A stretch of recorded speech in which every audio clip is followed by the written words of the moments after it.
Friends, welcome to Indian recipe Kannada. ಇವತ್ತು ನಾವು ಕಡಲೆಕಾಳು ಸಾರು ಹೆಂಗೆ ಮಾಡೋದಂತ ಹೇಳಿ ನೋಡೋಣ. ಕಡಲೆಕಾಳನ್ನ ನಾನು ರಾತ್ರಿನೇ ನೆನೆಸಿಟ್ಟಿದ್ದೆ. ಇವಾಗ ಕಡಲೆಕಾಳು ಸಾರು ಮಾಡೋಣ. ಕುಕ್ಕರ್ ಇಟ್ಕೊಳ್ಳಿ. ಕುಕ್ಕರ್ಗೆ 2 ಸ್ಪೂನಷ್ಟು ಎಣ್ಣೆ ಆ್ಯಡ್ ಮಾಡ್ಕೊಂಡಿದ್ದೀನಿ. ಎಣ್ಣೆ ಕಾದಿದೆ. ಸ್ವಲ್ಪ ಸಾಸಿವೆ, ಈರುಳ್ಳಿ ಆ್ಯಡ್ ಮಾಡ್ಕೊಂಡಿದ್ದೀನಿ. ಈರುಳ್ಳಿ ಫ್ರೈ ಆಗಲಿ. ಈಗ ಮಿಕ್ಸಿ ಜಾರ್ಗೆ ಒಂದು ಸ್ವಲ್ಪ ಕಾಯಿ ತುರಿ ಆ್ಯಡ್ ಮಾಡ್ಕೊಳ್ಳಿ. 1 ಈರುಳ್ಳಿ ಮತ್ತು ಬೆಳ್ಳುಳ್ಳಿ, ಸ್ವಲ್ಪ ಹುಣಸೆಹಣ್ಣು, ಸ್ವಲ್ಪ ಕೊತ್ತಂಬರಿ. ಇದರಲ್ಲಿ ನೀವು 2 ಚಕ್ಕೆ ಲವಂಗ ಕೂಡ ಆ್ಯಡ್ ಮಾಡ್ಕೊಳ್ಳಿ, ಟೇಸ್ಟ್ ಚೆನ್ನಾಗಿರುತ್ತೆ. ನೋಡಿ, 2 ಚಕ್ಕೆ ಲವಂಗ ಇಷ್ಟನ್ನು ಹಾಕಿ ಇವಾಗ ಮಿಕ್ಸಿಯಲ್ಲಿ ಹಾಕಿ ಗ್ರೈಂಡ್ ಮಾಡ್ಕೊಳ್ಳೋಣ.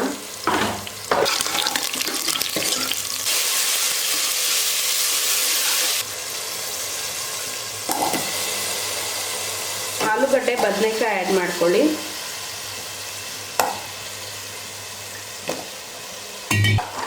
ಜೊತೆ ಕಾಳು ಆ್ಯಡ್ ಮಾಡ್ಕೊಳ್ಳೋಣ.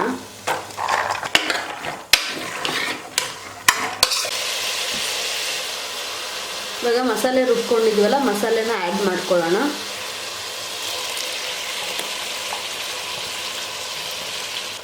ಅರಿಶಿನ ಪುಡಿ ಸ್ವಲ್ಪ ಆ್ಯಡ್ ಮಾಡ್ಕೊಳ್ಳಿ. ಸಾಂಬಾರ್ ಪೌಡ್ರು 2 ಸ್ಪೂನ್ ಆ್ಯಡ್ ಮಾಡ್ಕೊಳ್ಳಿ. ರುಚಿಗೆ ತಕ್ಕಷ್ಟು ಉಪ್ಪು ಆ್ಯಡ್ ಮಾಡ್ಕೊಳ್ಳೋಣ.